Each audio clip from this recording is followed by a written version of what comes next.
So. Yeah, there's just a certain amount of. I do this podcast for fun and to have good conversations. Yeah. So, and if I start hand editing out all the ums and getting rid of background noise, then the one day. I never thought of that. People probably do that. They hand edit ums out. Yeah. I just. For the interns. It's fun. I don't know. It's fun, and I could always do that in the future. But if I do it now, I can't go back. Like quality, I feel like quality of podcasts can't degrade. Yeah. At least production-wise, they can only improve. So yeah, could you say some things to check the levels? Do you want a half-baked candied ginger cardamom shortbread cookie? Eat shortbread, live butter. That's a weird catchphrase. Yeah. Yeah, sure. Yeah. All right. I can review a cookie. They're handing these freebies out at Famous Foods, and I took too many to not buy a bag. Oh, like that's a guilt. Oh, for sure. A guilt purchase. Total guilt purchase. I've never heard of Famous Foods. It's really good though. Oh, really? Yeah. Man. Kind of a bad, based on their name, kind of a bad. Yeah. Yeah. So do you want to start this with our? Well, I guess you've already had this cookie, right? Like you've already. Oh had yeah, this I've had it. It's really good. Yeah. Do you want to do like a reaction take as the start of this? Sure. Yeah. Sure. Count me down. Do I have to introduce the cookie? No, we can just. We already did. Oh, okay. Oh, Yeah. all right. Cool. So, what are your opinions on that cookie? That was a top-notch shortbread cookie. It's one of the few cookies I enjoy. Is shortbread. Really, you're not a big Not a big like cookie chocolate fan. chip, Well, oatmeal, everybody likes cookies, but ginger snaps, shortbread's kind of my thing. and then that one was pretty like crunchy instead Well, of crumbly, which I appreciated. They're a little stale. I bought them a few days ago. So it's maybe like aged to perfection, like when you buy avocados or something.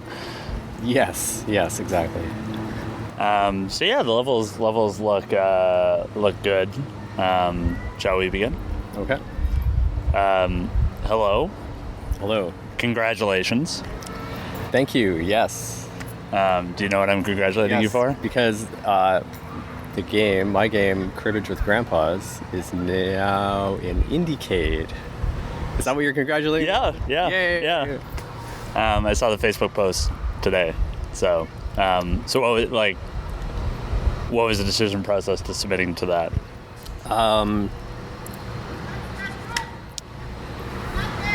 It was might as well. They accept 100 games or something every year. Let's do it.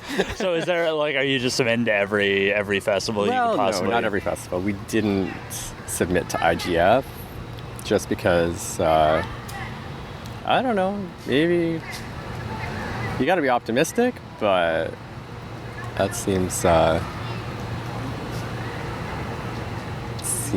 not likely. For Cribbage with Grandpas. Yeah. What other ones have you submitted for? Or is it just Indicate? There was a Montreal show that it was at. There was honestly, Leanne does all that stuff.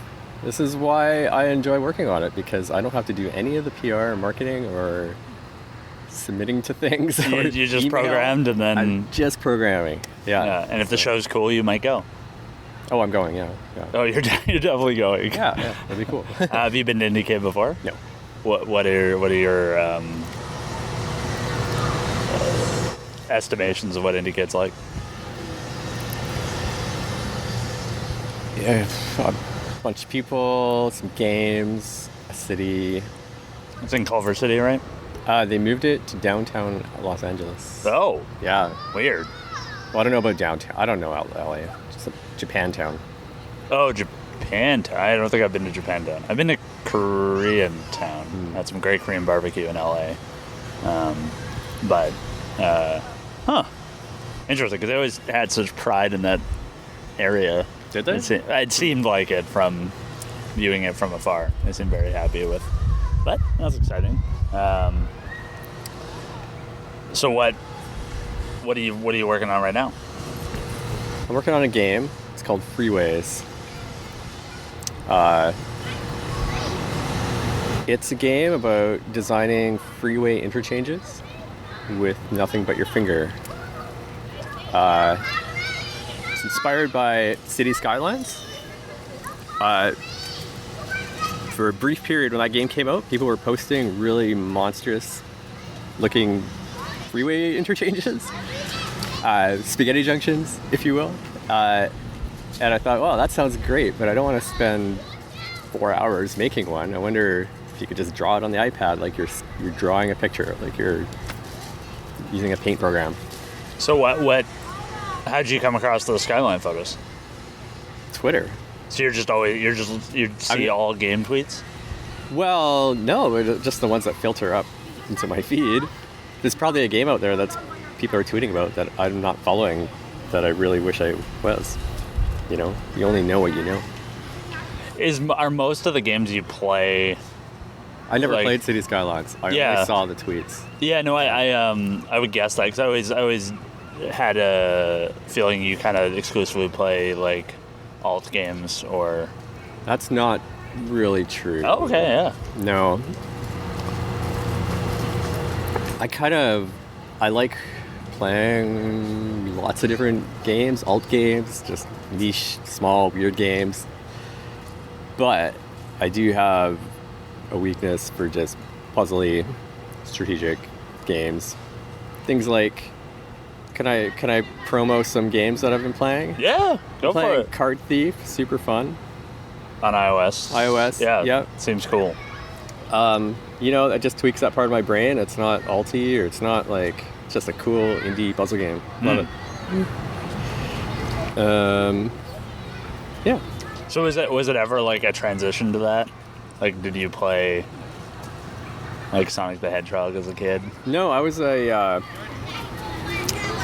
one of the Amiga DOS kids. Never had a console. Oh, okay, so you've just been C64. Yeah, just kind of, you know, you meet people like that. You know, we're maybe 1 in 10, 1 in 2 in 10. I don't know. That were like, Nintendo, what? Yeah. So I don't have any nostalgia for that kind of stuff. So what are your like childhood?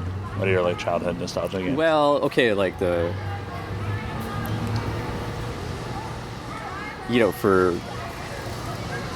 people of my, you know, this subcategory generation, I think the Nintendo and Sega were Sid Meier and Peter Molyneux. Bullfrog Games. Okay. Civilization, Pirates, XCOM, all that stuff. Those are my Marios. Those are your Marios. The thing I find interesting about that is it's kind of like the exact opposite of what you make. To at least in the recent years. Yeah, that's right. And I'm just kind of curious, like what kind of drew you to making your kind of brand of games. Well, I mean, you probably don't like the word brand, but you have a certain like. I'm kind of, things are evolving with my brand, but my first few games and a lot of my early jam kind of games were just look at a physics engine and look at all the cool things you can do with it that aren't just reality, you know. It's got comedy built into it, a physics engine. So I was really into that. It seemed like an emerging sub-form of indie games. Do you feel all your games are comedic? To an extent, yes. Even like my new freeway interchange designing game, Desert Golfing was not very comedic. It had some elements of like, you know, very subliminally, perhaps. Yeah. Meta. And yeah. There's people that play Desert Golfing and do not it doesn't even enter their mind that there might be some kind of funny thing going on, but there isn't really. The new game Freeways is like that too. It's maybe a 10% funnier than desert golfing, but Is that a back of the box? my aim is I want like 1/3 of people to play the game and take it completely seriously. Maybe half.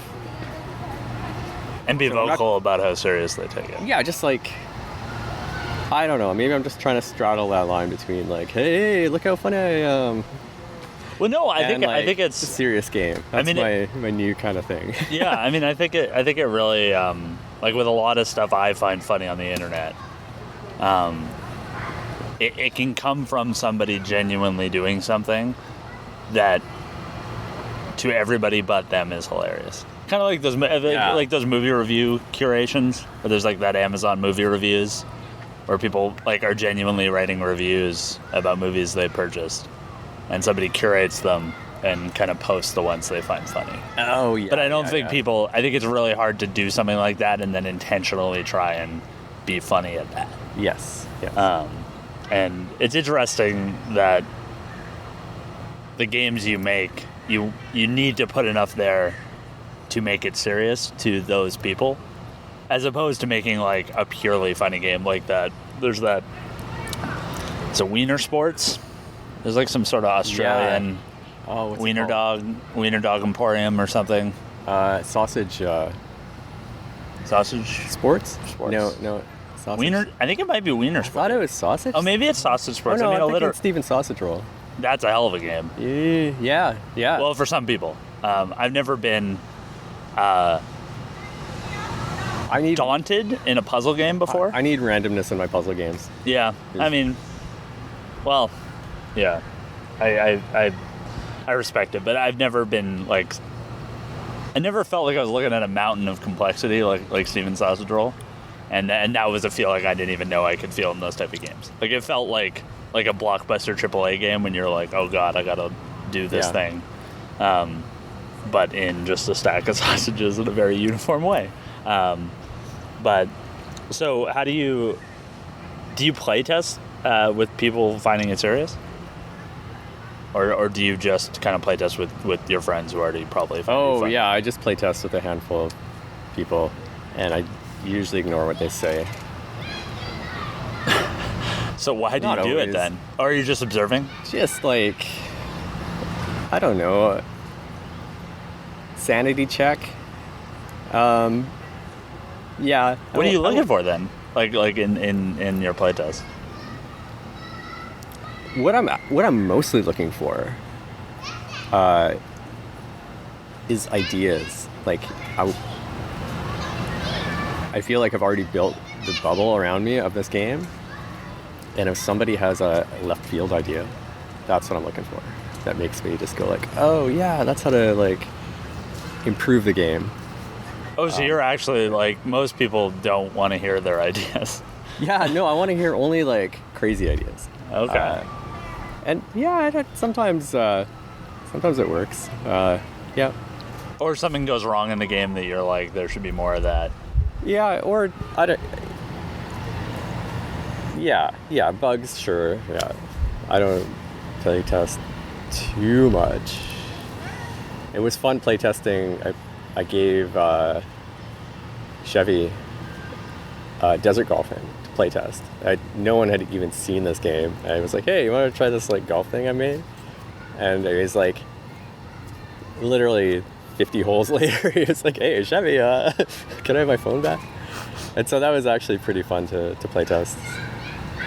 And then after that, you were like, I might as well show I was like, wait a second, this game might have legs. Is that your most successful game? Yeah, definitely. Critically? Yeah, in all respects. Financially too? Yep. Wow. Yep. What, like, how do you make a bunch of games and just scrap them? That's what I guess you do. I have a pile, yeah. A graveyard of lost hope. And then maybe something gets good enough that you're like, I'll show this to a person. Yeah, I struggle though because you know, you're hanging out with somebody and they're like, "Oh, what are you working on?" And you want to tell them, you want to show them, but there's this weird, it's like a superstition, or maybe science to back it, that the more you talk about your idea or your game, it's just like it ends up jinxing it in a way. So I've had games where I tell everybody about. Yeah, like you made a text, like a word game. Oh, don't tell me about the word game. And I was very pumped about it. And then you were like, hey, I made this freeway game. So, yeah, statistically, most of my games were made and they're 95% complete before anyone saw them. Or they were they started as jam games where no one had any time to pay attention to what you're working on, really. And you had no time to question yourself, so you just have to finish a game. I've never had a game where it's like this, typical hype building mode where you're posting screenshots and going into early access and talking so much about your game. By the time the game comes out, people are bored with it. I don't know. And I'm the opposite. I want to surprise people. Yeah. Ooh, game. Well, also I think for your comedic timing sake, there's probably a limited amount of. Yeah, it's like when this is funny. You see a trailer for the latest comedy out there, and it takes 2 minutes, and you see all the jokes, and you're like, well, I don't have to see the movie now. Yeah, that's a weird thing about comedy is where I feel like the main review is the trailer the funniest parts of the movie. Yeah. And if it's not, then it's probably a comedy I'll really enjoy. Somebody's like, oh, no, that's not the thing I found the most funny. So is because all your games seem to launch on mobile first. Yes. Is that part of the trying to get random serious people? No. It's just because I like playing games on my phone. I want games that are like that, where I can just play a little bit here and there. I'm not much of a sit down at the PC for 3 hours and play a game person anymore. So, yeah, that's about it. How do you find games on mobile? Twitter. Yeah. Again. Like how? I don't know. You follow people and they tweet about stuff and stuff bubbles to the top. It's like, But do you magic. How do you choose people to follow? Well, it's other developers, people that play more games than me, and then they talk about those games. People like Bennett Foddy, he plays thousands of games, it seems, and he tweets about something, I'll check it out. Cool. Doing all the work for me. Yeah. What was the last game that you heard from that kind of method? Well,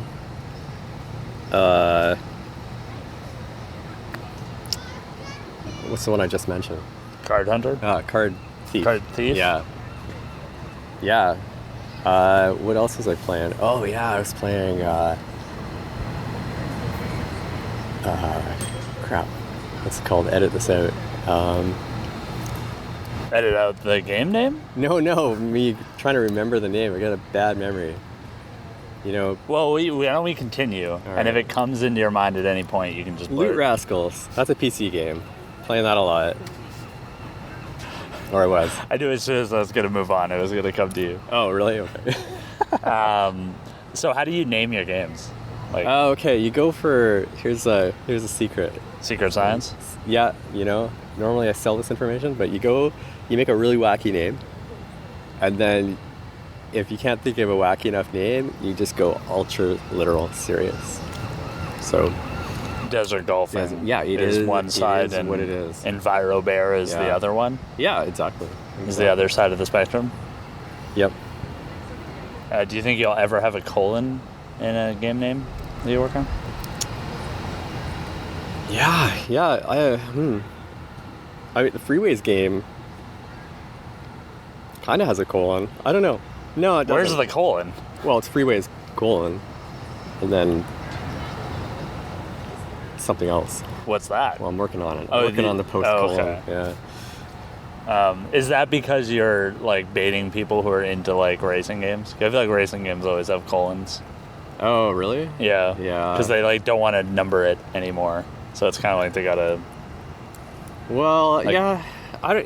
I gotta find the sweet spot because like there's like the racing games that have colons. There's the sequel, part 7 of whatever, and then people have, the joke's been done, right? People have done the joke colon. What's left in the scope of colon names? So if something comes up, and sure, I'll use a colon, but I think You're not opposed to it. yeah. I can see you. Yeah. I can see you being Nothing's a firm. off the table. I could have guessed that you might have been like a firm, never gonna have a post-colon word in my game titles. They all have to be. The only thing I'm confirmed is I'm never gonna have an icon of a guy screaming. What about when that becomes retro? Like that'll be nostalgic at one point. Unless guy screaming icons are never gonna leave. Yeah, I can't even imagine like what's gonna replace them. I don't know. I mean, it's tough. That's for the next generation. I might be retired at that point.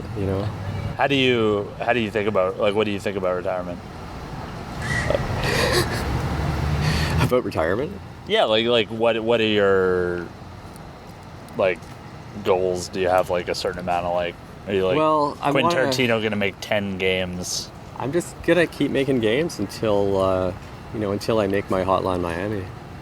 Oh, okay. And So a publisher comes in and yeah, and one hit, and then who knows? There's no predicting what'll happen after I have. But if you do have a Hotline Miami, you're still probably gonna make games. Maybe they'll be even weirder. You never know. Maybe I'll be done my work. You've done your. I'm over games now. I'm gonna start a podcast or something. Well, no, because I'll have my hit. I won't need to I'll just relax on a beach. Okay. Forever. Do you have an age you want to stop making games? No, definitely not. No, I want to be making games. I want to have the unfinished game where, 50 years later, after massive legal battles over my estate, somebody finally gets permission to continue the game and publish the authorized, like they did with is it the volleyball frisbee one? Really? I don't know. That was in legal trouble for a while because Giant Bomb made it Well, they do popular it. I was again. thinking with authors, they do it with some famous author, Shakespeare or something. Well, there's a lot of that with rappers, moms. Really? Yeah, do the moms finish the rap? Well, no, but they have they have the and rights. They make it nice. They're they have the rights to whatever catalog of unreleased music, and they can kind of dole it out as they see fit or license it for different things. Do you plan on splitting up your unfinished games in your will? Or is one person going to get all the unfinished games?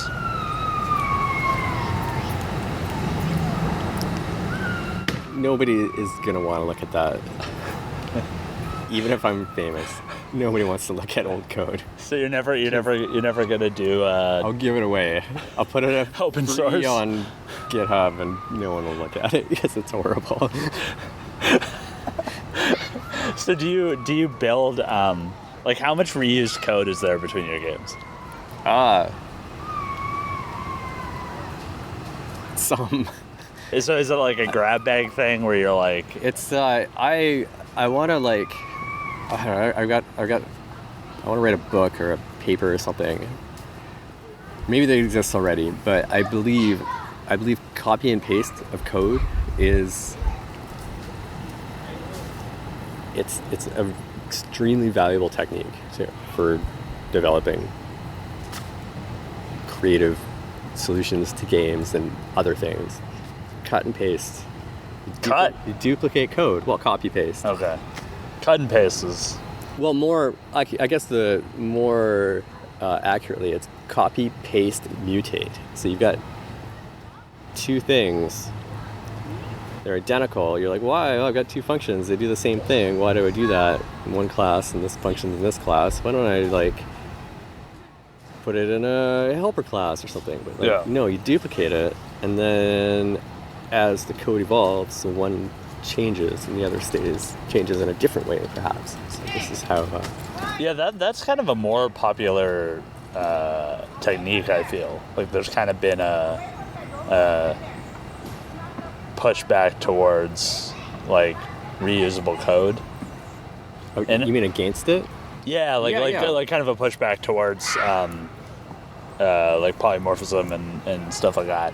And interfaces and things like that, just because in production, like, it's weird because I imagine you do it just because your games are kind of one-offs and you're probably only programming them by yourself. And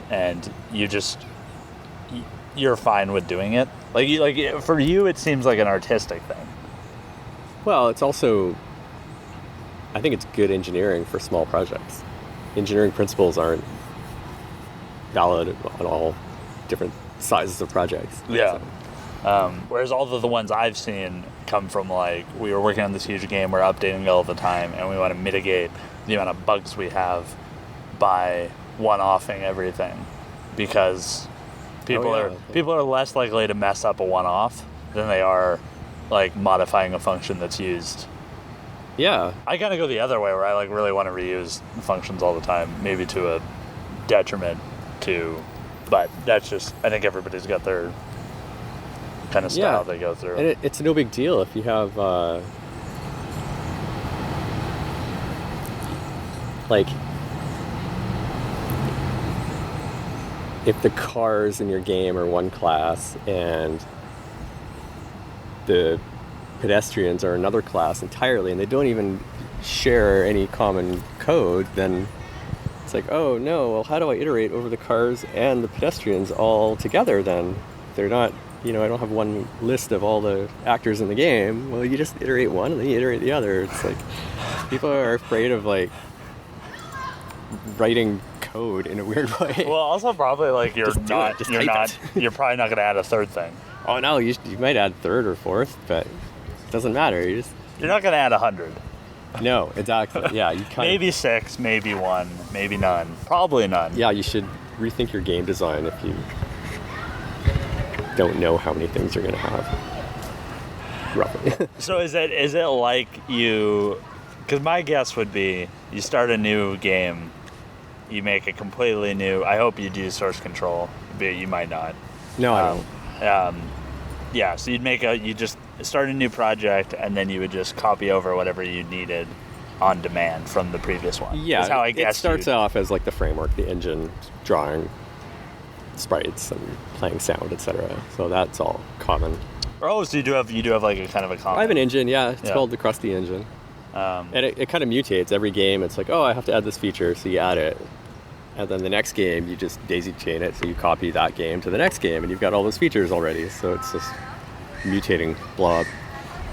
It's only the stuff I've worked on has always been this way, but what was the kind of inspiration of writing your own engine? Or at least a more of a framework than using a off-the-shelf editor.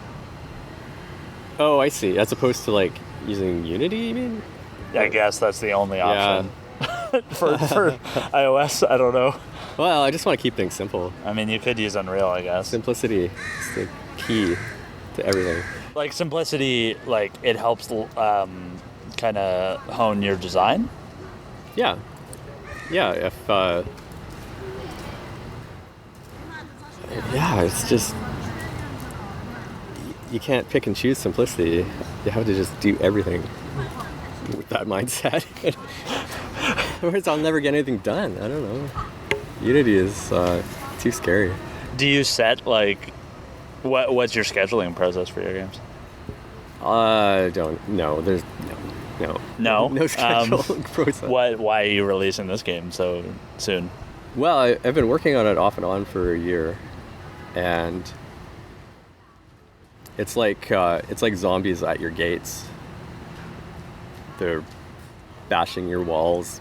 The doors open, the chains are rattling, and you're like, they're gonna get in anytime. So are the fans? No, those are the other ideas, the other games that want to be worked on.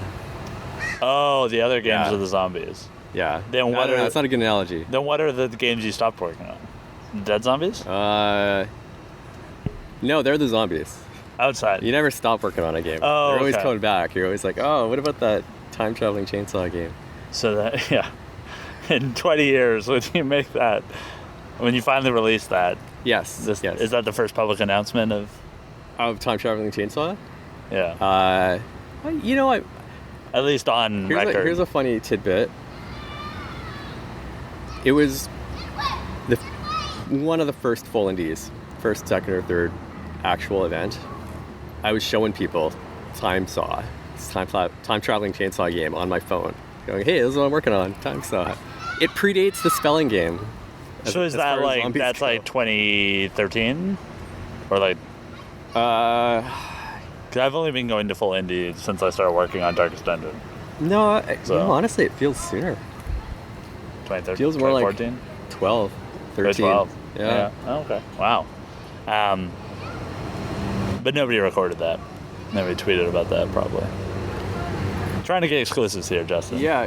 No, nobody. Yeah, you can have that exclusive. Exclusive to Question Bus. Time Saw. Yeah, it's a bit. One of my favorite parts of my podcast. One is getting the levels when I don't like the levels. I never change the levels, so it's always fine. So doing the levels is just a way to get people to start talking.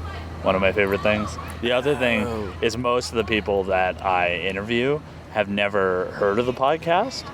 I just say I have a podcast, and then I get the Question Bus reveal, which 1 out of 30 can be pretty funny. Oh, okay. Because they've never heard of it, and it's kind of a silly name, and they have to process it. Exclusive. And and if they try to get an exclusive on Polygon or something, you go in there and you like send the lawyers. No, in the you comments. can't claim that. How do you like? So do you reach out to press at all? Not really. Let me think. Desert golfing just kind of happened. And the IGF probably was a huge. Actually, I think what really got it going was tweeted by Bennett Foddy, helped get it out, and John Blow tweeted about it. And the IGF. I didn't need to do anything that game, so. So then maybe random press will. Do you get a lot of like interview requests? I used to, maybe I'm kind of not fashionable anymore, but I did a couple interviews with Desert Golfing and my other games before that. Yeah. How do you find those interviews? Mixed bag. Yeah, it depends kind of what mood I'm in, really. So it's more you than other questions. Yeah. I'll tell you, I'll give you another secret. Sure. You're just dropping secrets. And I feel bad. I didn't do it with Question Bus. I gave you a legit scoop. Time Saw. That's the official name of the chainsaw. Well, working name. Time Saw. I think it's a pretty good name. Don't take it on Twitter. I stopped development because it became exceedingly complicated just to add things. Anyway, there's all sorts of reasons. But maybe it's a legit game. Maybe you should have like entities that share components or something. It's a legitimate game. Yeah. What I often do with interviews is that everyone always asks what you're working on next, and I'll just make shit up. And no one ever follows up. So. I mean, I don't think I'm at like. There's a certain amount of like. I represent the team and the people I work with that. Oh yeah. I do enjoy that. Like, especially because, like, I watch interviews of non-game developers, and some of the stuff they say is hilarious, and I would love to do stuff like that in interviews. Like, somebody got asked where they could find their album, and the guy said, I don't know, Google it or use Ask Jeeves. was how he was, because it's like, you know where to get the music. Yeah. Like, yeah. whatever platform you get music on. Yeah, they asked that because they expect some like little, okay, here's your 10 seconds to promo your, where you want people to buy your shit. They're just like, And that was one of the, like, I don't know, I remember that more than the other interviews where they're like, oh, it's just on all these media platforms. So going back to the simplicity thing, you did a talk, I'd say, about simplicity at the Full Indie Summit. Oh, yeah. Yeah. Probably one of the funniest talks I've ever seen. Definitely one of my favorite talks I've ever seen. Like, did you have any idea it was going to be that good? I had no idea. Well, I don't know. I thought it was great. I really enjoyed it. I didn't know other people would get it or think it was funny. Did you write it, or did somebody else write it? Oh, I wrote it. Oh, okay, because you made a joke during it about that. Really? About being like not knowing when the slides were coming up, and you made a little offhand joke, and I was like, he got one of his All Games friends to write a talk for him, and he's just winging it. That's hilarious. Great idea. Yeah, I want to do that. Next, that's another exclusive. Next talk I do, I will not have any knowledge of. Someone else will write it, and I'll just read it the day of. They always have that when you submit talks. They're like, the person submitting the talk has to be the person speaking it. Like, there's always a weird checkbox. Yeah, like, how could they find out? Come on. It's like when you buy a bus pass, they're like, well, you can't, non-transferable. But, you can transfer it. You can give it to somebody. They're not going to find out. That's another hot science. So how long did you work on it? On what? That talk. But you should go, I think it's on YouTube. If you type in Full Indie Summit, Justin Smith. Check it out, yeah. It should be there. How long did it take you to write that? Yeah, longer than it looks. It's kind of like... it's like 2 weeks? It's like casual sloppy, what am I trying to think of? It's like EnviroBear, where it looks more ghetto than it is. It's like... it still takes work. Yeah. Still to work on it. But, I did, a 10-minute talk at GDC that was technical, and that probably took me, a work week. Yeah, I wouldn't say a work week. I would say, if you were to count it as work days, probably 2. Okay. And was it way longer, and then you had to, trim it down? No, it was short, and I had to beef it up. Yeah. That's where the Heidegger thing came in. I remember that now. It was just some random thing I saw on the internet. I was like, oh, Heidegger, yeah, I could do that. So. And did you workshop it at all with anybody? No. No editing? No. No. Did you know you were gonna? Didn't you open? I was second. Oh. Yeah. Yeah. Okay, there is a history to it though, because I've been to Fantastic Arcade in Austin, Texas, a couple times. Really fun show. That's the Havos Rancheros guys put that on, right? Yes. It's in sort of conjunction, or I think it's kind of splitting now, but it was in conjunction with film festival. It's like a really cool horror B-movie festival, and so... Not South by Southwest. No, it's like...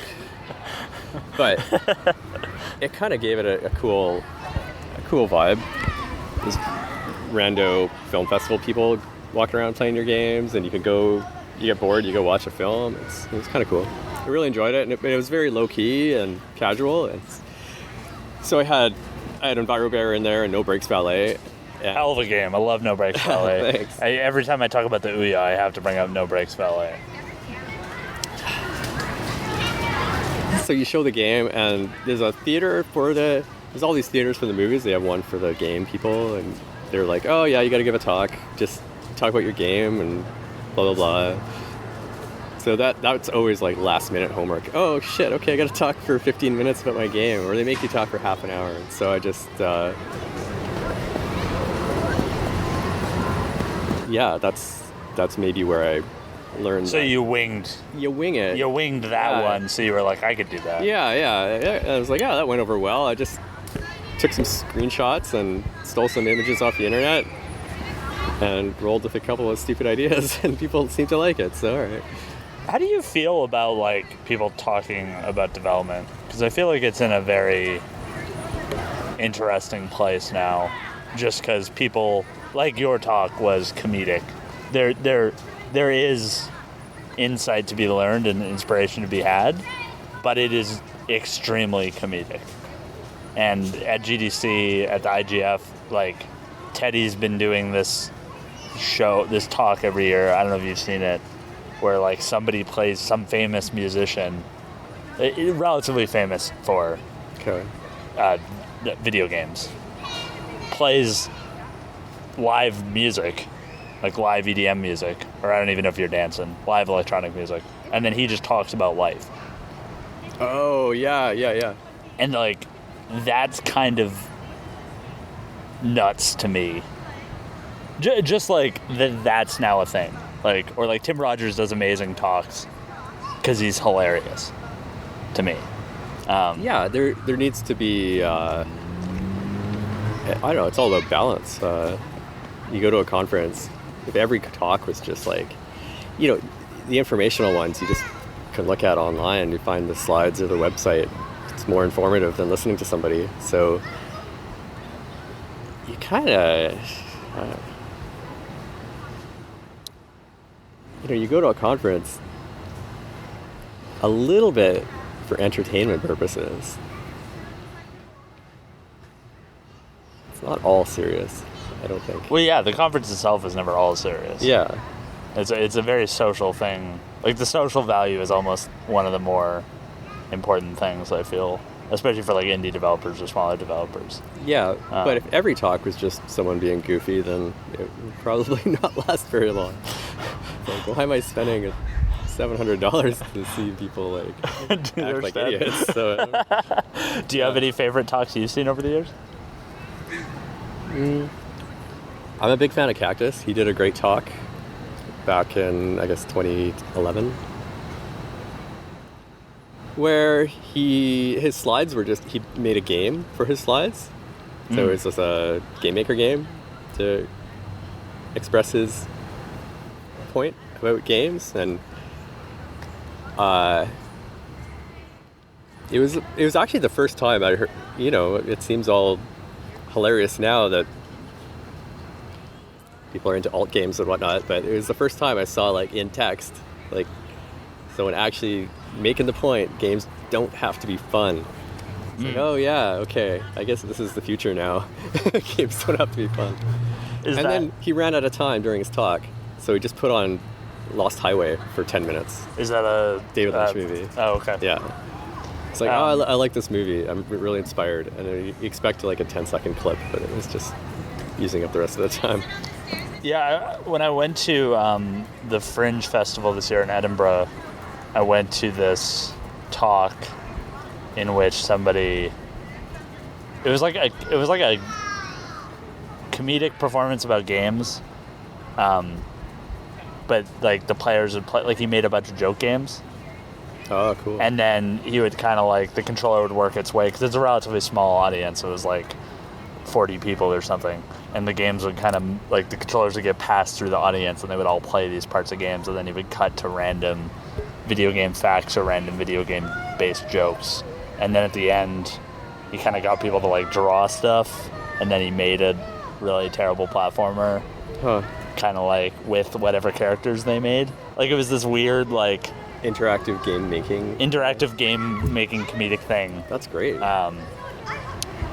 And it's just something like I think because he's coming at it from, I want to perform, I'm a comedian, I want to perform something at this festival, and I'm geeky, that's my niche. Like, some people's niche is they're Canadian, and they will be one of the 12 Canadians at this show, they will do a Canadian showcase. Right. And there was also another one that was like a text adventure that was kind of played by audience, some sort of audience participation.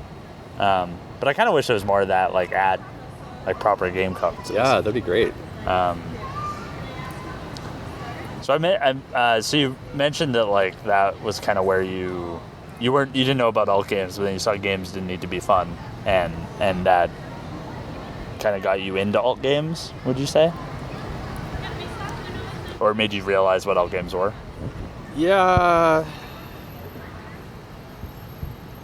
Well, I don't know. I've always been into them before they had the label, I guess, alt games.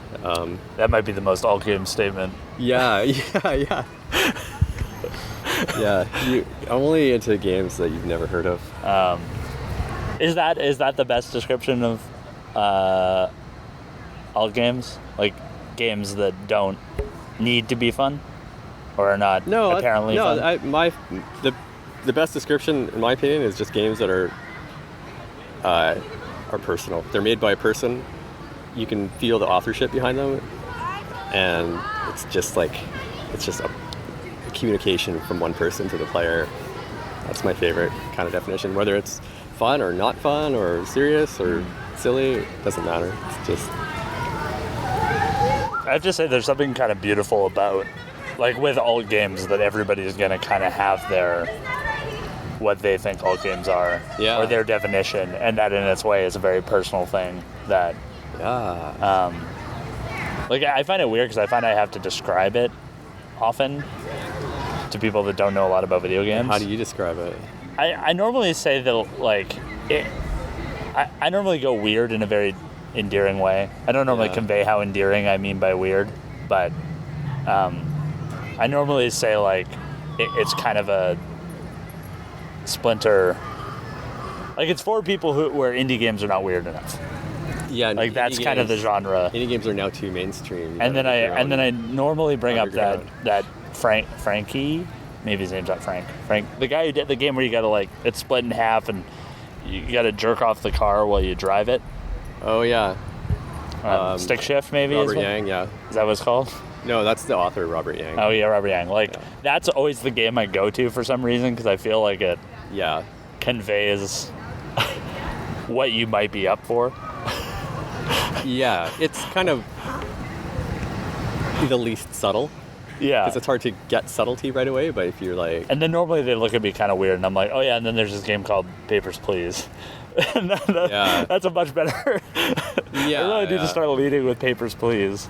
Because a lot of it is not, like reviewing the passports is not a enjoyable thing for most people. That's right, yeah. But the whole package is a very kind of beautiful thing. Yeah.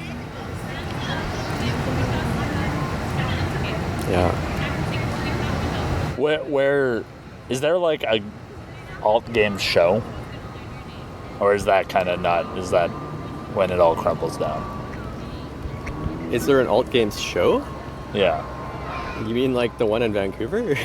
The secret one in Vancouver? The one called Heart Projector in Vancouver, which happens 3 or 4 times a year. But don't post the address. And that's Google really cool. it. That's one of the coolest things in the city. Check Ask Jeeves. Check Ask Jeeves. Yeah, go to Ask Jeeves. Type in what is the alt game show. Yeah. I really like that pop-up arcade.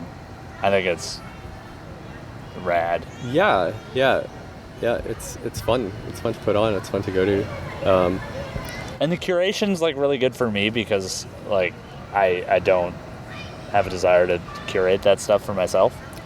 Yes. So it's kind of nice to have some group of people put together these themed shows. Because I'm also going more for inspiration than like enjoyment, I would say. You should interview Ziggy. He's the other. Ziggy's that guy you brought up multiple times. Ziggy's my guy. Oh yeah. Like where he posts really cool things. Yeah, exactly. He tweets about things and I check them out, and I play them, and then I argue about how puzzle games need more randomness. Yeah, I mean, I love how it's like a long-standing argument with Ziggy. No, it's actually really cool because we both like puzzly strategy games, but he's clearly in the camp of the Authored designs. well, no, I mean just from the technical point of view, he likes the chess, the Go, the like everything in the game you can see. No hidden information, no randomness, and I'm like, that just makes me anxious. I need hidden information and randomness and chaos. You just want a certain amount of stuff you can't control. It's poker versus Go.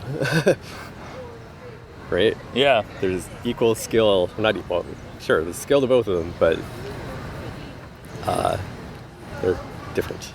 They appeal to Do you different ever have people. aspirations to make a puzzle game? Yes, absolutely. Every time I play Michael Bros games, I'm like, I gotta do this. These are great. So you're setting this game off to pasture. Well, no, that sounds like it's dying. No, that's I like that. I like that a lot. You're sending this game off to college. I'm sending it out to the glue farm. You're sending this game off to college soon. You just submitted for certification. Sure, yes, I just submitted. By the time you hear this, it will have been submitted. Yeah. Yeah, I mean, also like let me know when you want this out. Okay. I do want to do it during the week. Anytime. Yeah, doesn't matter. Okay, so tomorrow's fine. Sure. Okay. So now I got to put it out so you listen to it and go, wow, they recorded that yesterday. Yeah. So when you finish, the game goes out to college, or whatever analogy you want to use. What's the, like, how do you decide on what you're working on next? Not necessarily what you're working on next, but like what's your process? Because you must have done this 5 times at least by now, of releasing something and then going like, what do I do now? No, there's always something knocking on the door. It's never really that hard to decide, I think. It's more hard to decide. Often I get into periods where I work on, I'll work on a game today and then tomorrow I'll be like, oh, but this game, it needs some love. I'll work on that. And just waiting for one of them to get its hooks into you that you keep working on it. So you just kind of work on whatever game is most inspiring to you at the moment. Yeah. It's sometimes I think I have to force myself to work on something more instead of just jumping around between ideas. So. And then at one point you probably go, well, I could just finish this. Yeah. What's that process like for you? That's the hardest thing, is to get to the, like, I find 80% of making a game is completion. Like,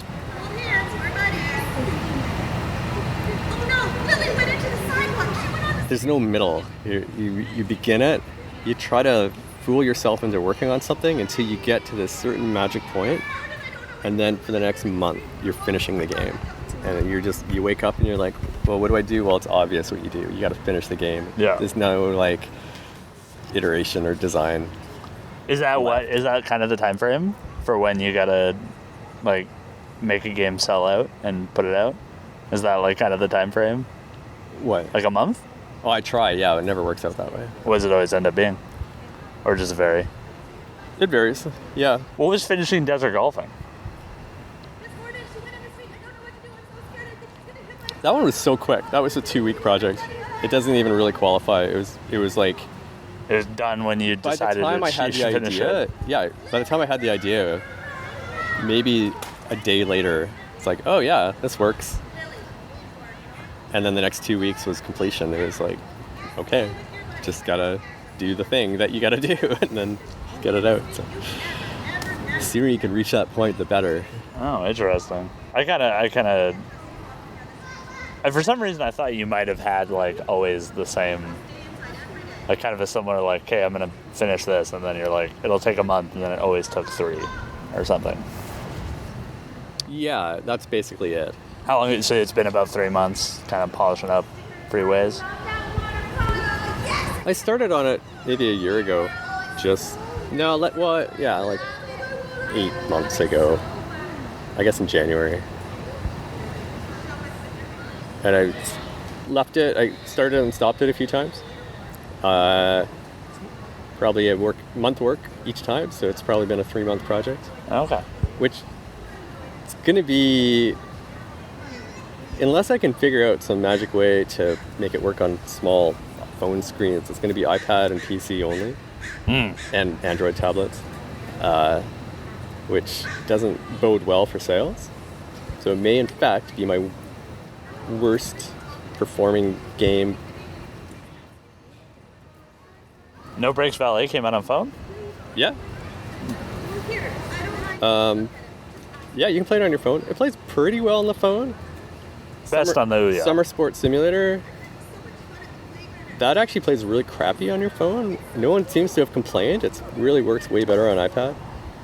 So, I don't know. Maybe I should just make it kind of sucky on phones. I don't know. No, I don't think so. Don't do that. Okay, fine. You're already making. Oh yeah, you're already making games that are sneaky funny. Yeah.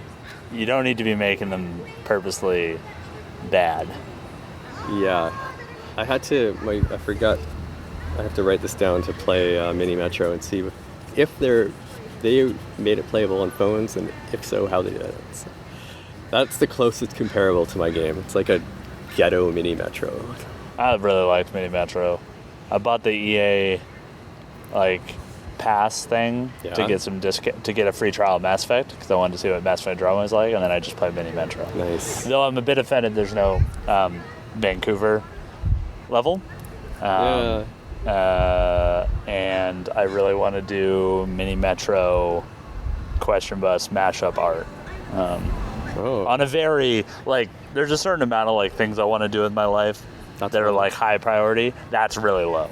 But I do want to do it. Yeah. Because you can't, I'm pretty sure I'm the only transit-themed video game podcast. Sure. And, I tried to mod the colors. That was my plan. I wanted to make a mod, but I don't know. Their colors are baked into Unity or whatever. I can't get at it. My game actually has buses in it. Yeah. So in mod support, I could make a question bus mod. Yeah, I'll put a question mark on the buses. Done. Well, that's my other pitch for the game. Actually, if we're winding down here, the pitch is: if you like Mini Metro, but were annoyed at how polished and well designed it was, you should play my game.